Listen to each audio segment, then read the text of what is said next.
Tashi Delak, there is a question. Where do people go after death? I want to be reborn in a place without sorrow or distress. I might end up in heaven if I genuinely pray to go to hell to save sentient beings. Then I might go to Amitabha Buddha's Pure Land, or perhaps to a place where there are very wise people who can teach me how to rescue these hungry ghosts. Generally speaking, overall, if we practice virtuous deeds, whether it's heaven or the Pure Land of ultimate bliss, if you engage in virtuous actions, even if you don't want to go, you might still end up there naturally when the conditions are right. If you engage in unwholesome actions, even if you don't want to, you might still end up in hell. So our intentions sometimes do play a real role. And sometimes when the causes are present, the results will naturally manifest. Some time ago, I was in New Zealand and I gave a lecture on the topic of what if God met the Buddha. In that lecture, I cited some scholars' viewpoints. They believe that the Pure Land in Buddhism is the same as the heaven in Christianity. I don't know myself, but I quoted this perspective. Actually, all of us should reflect on this together. When it comes to doing good and attaining happiness in the future, I think there's really no difference. Here's the thing. I once read a book on psychological therapy. It said our current fears of water or the dark sometimes don't actually come from traumatic childhood memories, but from memories of our past lives. For example, in a previous life, we drowned to death, so in this life, we have a fear of water. What I want to ask is, how do you view this idea? Sometimes when we do hypnotherapy, it guides you to recall memories from your past lives, to heal our subconscious. We are born with certain instinctive fears. Could this perhaps be beneficial? Thank you. Actually, many of our emotional experiences are also the result of various causes and conditions. Some may indeed be related to past lives, while others may not necessarily be. But there is actually some indication that certain fears are connected to past lives. Yesterday, a teacher here in Toronto shared a story about one of his students. It was probably before the age of 3. He had previously been a Tanzanian. At that time, he seemed to be a black person. During the course of World War II, his hand was broken. As a child, he could remember everything clearly, including his younger brother from his previous life and the bombings. All of these phenomena have been verified. They were entirely statements from his parents. These were real events. So many of the fears we have in this world today, some actually originate from the subconscious, or they may be related to things that happened to us in the past. But some may also be caused by other temporary or short-lived conditions in this present life, during this lifetime. Very prominent psychiatrists have put people under hypnosis for purposes of trying to heal them, and in doing so, there have been cases where these people have actually spoken from different places, from different lives. The psychiatrist was able to actually ask them, what do you look like, where are you from, what century are you in? So I just want to know if you had any comments on this as a way to remember something about your past lives and in terms of how you feel about it for purposes of healing, and if you feel that this is all real. There are 2 situations with this kind of therapy. One situation is indeed genuine, because when the human mind traces back, in fact, to a certain extent, through a kind of inner peace and contemplation, it is possible to recall some processes from past lives. In Buddhism, there is a meditative method of tracing back through contemplation, which is actually quite similar to this, in fact.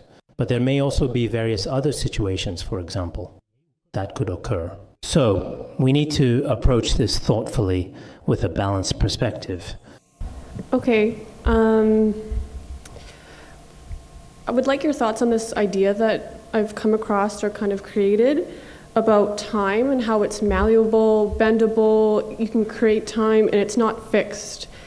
So the idea is that by improving the present moment and future through visualization, consciously creating and pulling a more benevolent, loving future towards yourself, then can you rewrite our past, basically changing the past by consciously creating and consciously rewriting our future. basically bringing us closer to enlightenment on a quicker path. Does that make sense?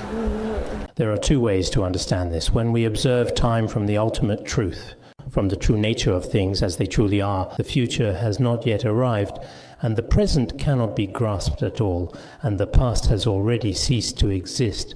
It is impossible to obtain it. As for the present moment, currently, if we observe it in this way, then perhaps it too cannot be obtained.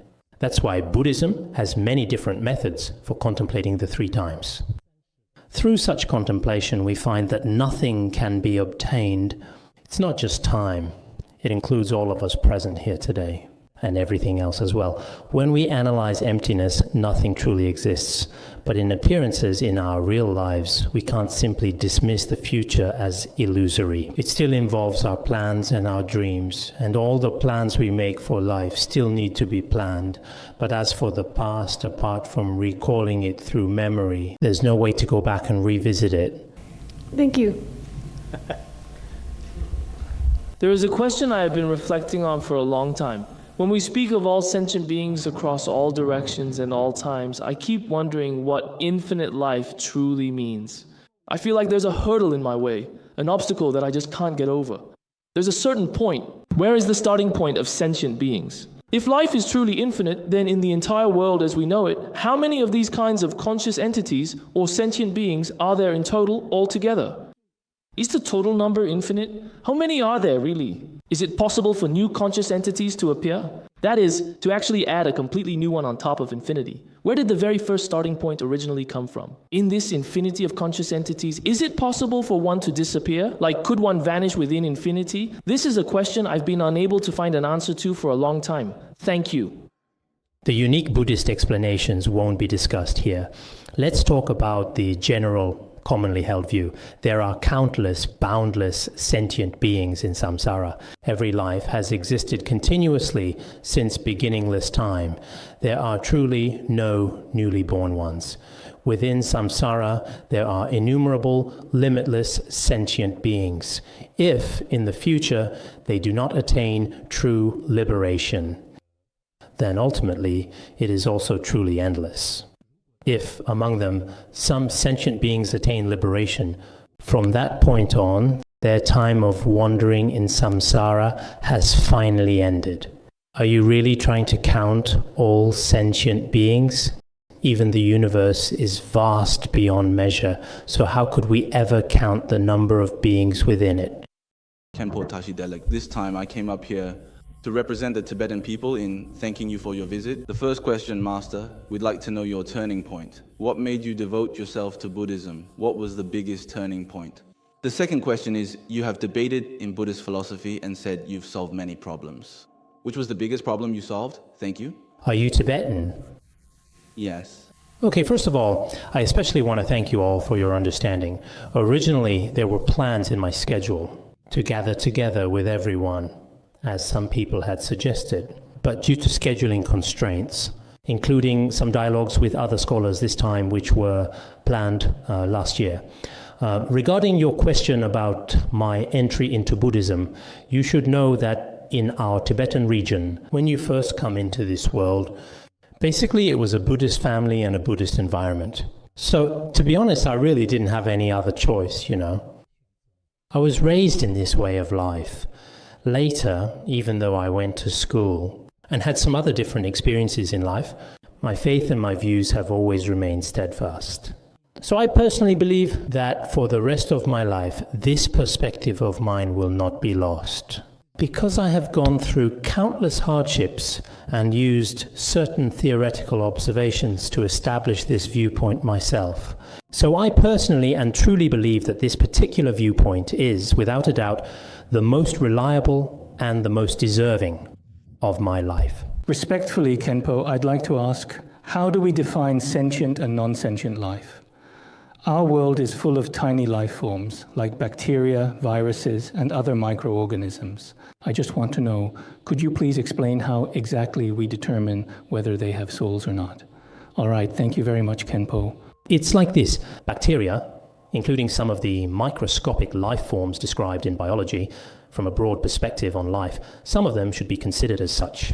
But from the narrower definition of sentient beings. What we call sentient beings, according to Buddhist teachings, as the Buddha explained in various related scriptures, they possess the 5 aggregates: form, feeling, perception, mental formations, and consciousness. It is the combination of all 5 aggregates that can be called sentient beings, or beings that possess sentience.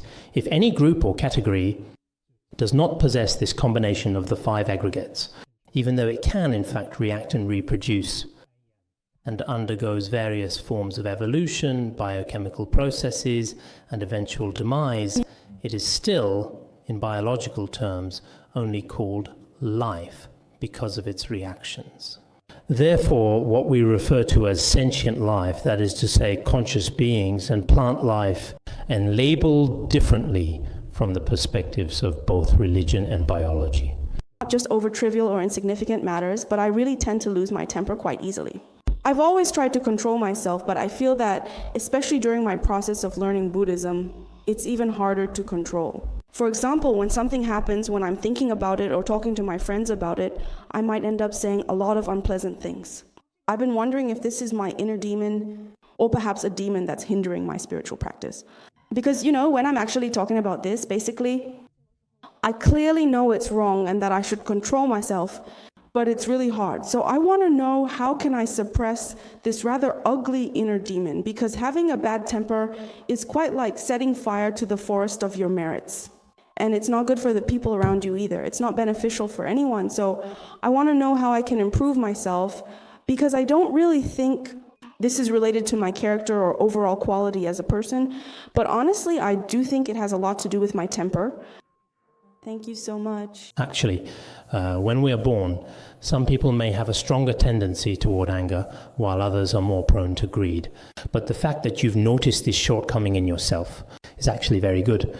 You can gradually and steadily change it over time. As for how you might want to change, I would suggest that you might be a Buddhist. If you are a Buddhist, it's best to study the patience chapter of The Way of the Bodhisattva, because the patience chapter has over 100 verses.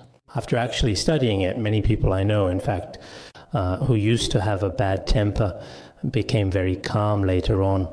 Some people even became very accomplished in their practice. So I think that perhaps through a certain kind of training, and also when necessary, prostrating or going for a run outside, there are ways to temper your body, and gradually your mind will become more calm and gentle, peaceful and relaxed. This is also a method. There should be a way. Just take it slow. Thank you so very much for all of your questions, and especially please help me thank Khenpo for his wonderful teachings here tonight.